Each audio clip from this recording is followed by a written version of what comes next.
ആലപ്പുഴ ജില്ലയിലെ ചെന്നം പള്ളിപ്പുറം പഞ്ചായത്തിലെ 9-ാം വാർഡിൽ സ്ഥിതി ചെയ്യുന്ന സെബാസ്റ്റ്യന്റെ ചങ്ങത്തറ വീട് വീണ്ടും കേരളത്തിലെ ക്രൈം ഭൂപടത്തിൽ പ്രധാന ഇടം നേടുകയാണ്.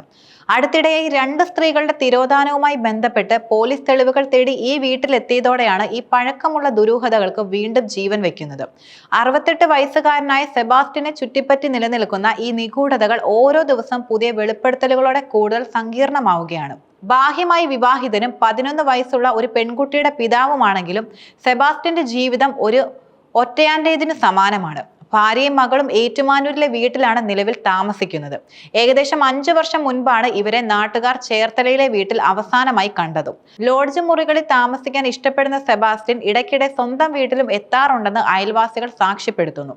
എന്നാൽ ഈ വീട്ടിൽ പലയിടങ്ങളിൽ നിന്നുള്ള ആളുകൾ വന്നു പോകാറുണ്ടെന്ന പോലീസിന്റെ കണ്ടെത്തൽ ഈ വീടിന്റെ ദുരൂഹത വർദ്ധിപ്പിക്കുകയാണ്. അമ്മാവൻ എന്ന് നാട്ടുകാർ വിളിച്ചിരുന്ന സെബാസ്റ്റ്യന്റെ ഈ വീട് നിരവധി നിഗൂഢതകൾക്ക് സാക്ഷ്യം വഹിച്ചിട്ടുണ്ടെന്ന് അന്വേഷണ ഏജൻസികളും വിശ്വസിക്കുന്നു. ഈ ദുരൂഹതകളുടെ എല്ലാം തുടക്കം 2018-ൽ കോടികളുടെ സ്വത്തിനുടമയായ ബിന്ദു പത്മനാഭന്റെ തിരോധാനവുമായി ബന്ധപ്പെട്ടാണ്. അന്നാണ് പോലീസ് ഈ വീട്ടിലേക്ക് ആദ്യമായി എത്തുന്നത്. ബിന്ദു മൊബൈൽ ഫോൺ ഉപയോഗിക്കാതിരുന്നതും സെബാസ്റ്റ്യൻ നുണപരിശോധനയ്ക്ക് വിസമ്മതിച്ചതും കാരണം അന്ന് പോലീസിന് കാര്യമായി തെളിവുകൾ ശേഖരിക്കാനായില്ല. തുടർന്ന് അന്വേഷണം ഒരു പ്രതിസന്ധിയിൽ നിൽക്കവെയാണ് ഏറ്റുമാനൂർ സ്വദേശിനി ജൈനമ്മയുടെ തിരോധാനം. ജൈനമ്മ മൊബൈൽ ഫോൺ ഉപയോഗിച്ചിരുന്നത് പോലീസിന് സെബാസ്റ്റ്യനിലേക്ക് എളുപ്പത്തിൽ എത്തിച്ചു. ഇതിനിടെ വയനാട് സ്വദേശിനി ഐഷയുടെ തിരോധാനത്തിലും സെബാസ്റ്റ്യന് പങ്കുണ്ടെന്ന സൂചനകളും ശക്തമായി. ബിന്ദു പത്മനാഭന്റെ കേസ് സംസ്ഥാന ക്രൈംബ്രാഞ്ചും ഐഷയുടെ തിരോധാനം ആലപ്പുഴ ജില്ലാ ക്രൈംബ്രാഞ്ചും ഏറ്റവും ഒടുവിൽ ജൈനമ്മ കേസ് കോട്ടയം ക്രൈംബ്രാഞ്ചുമാണ് അന്വേഷിക്കുന്നത്. 3 വ്യത്യസ്ത ഏജൻസികൾ അന്വേഷിക്കുന്ന ഈ കേസുകൾക്കെല്ലാം പൊതുവായ ഒരു കണ്ണിയായി സെബാസ്റ്റ്യൻ മാറുന്നു. ജൈനമ്മയെ കൊലപ്പെടുത്തിയ ശേഷം അവരുടെ സ്വർണ്ണാഭരണങ്ങളും മൊബൈൽ ഫോണും സെബാസ്റ്റ്യൻ കൈക്കലാക്കിയെന്നാണ് ക്രൈംബ്രാഞ്ച് കണ്ടെത്തിയിട്ടുള്ളത്. ഈ കണ്ടെത്തലിന് ബലം നൽകുന്ന ശാസ്ത്രീയ തെളിവുകളും നിർണായകമായ മൊഴികളും പോലീസിന് ലഭിച്ചതോടെയാണ് സെബാസ്റ്റ്യനെതിരെ കൊലക്കുറ്റം ചുമത്തിയത്. ജൈനമ്മയുടേതെന്ന് കരുതുന്ന ആഭരണങ്ങൾ ചേർത്തല നഗരത്തിലെ ഒരു പ്രമുഖ ജ്വല്ലറിയിൽ നിന്ന് കണ്ടെത്തുകയും ചെയ്തു. കൂടാതെ ആഭരണങ്ങൾ വിൽക്കുന്നതിന് മുൻപ് പണയം വെച്ച സ്ഥാപനങ്ങളിൽ നിന്നും പോലീസ് തെളിവുകൾ ശേഖരിക്കുകയും ചെയ്തു. ഈ തെളിവുകളുടെ എല്ലാം അടിസ്ഥാനത്തിലാണ് സെബാസ്റ്റ്യനെ വീട്ടിലെത്തിച്ച് തിങ്കളാഴ്ച തെളിവെടുപ്പ് നടത്താൻ ക്രൈംബ്രാഞ്ച് തീരുമാനിച്ചതും. സെബാസ്റ്റ്യനെതിരെ ഉയരുന്ന ആരോപണങ്ങൾ തിരോധാന കേസുകളിൽ മാത്രം ഒതുങ്ങുന്നില്ല.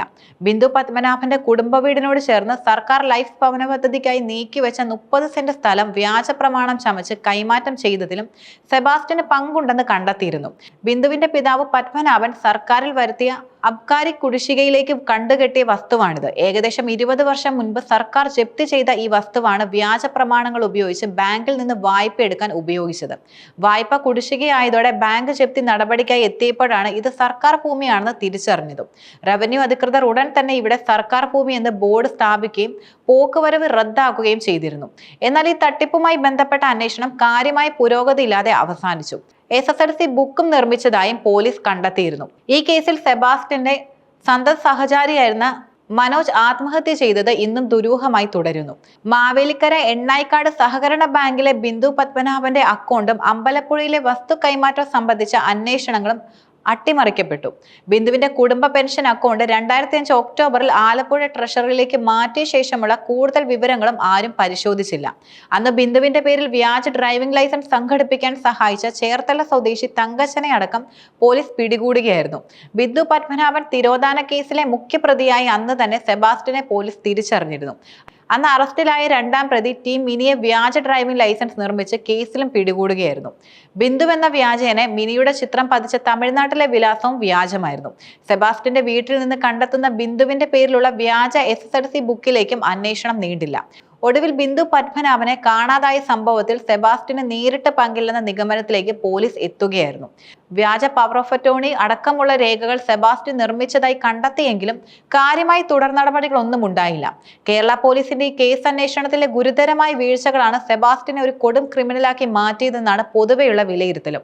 അന്ന് കേസിൽ ചോദ്യം ചെയ്യാൻ വിളിപ്പിച്ച മനോജ് എന്ന ഡ്രൈവർ ആത്മഹത്യ ചെയ്തത് എന്തിനാണെന്ന് ഇപ്പോഴും ദുരൂഹമായി തുടരുകയാണ്.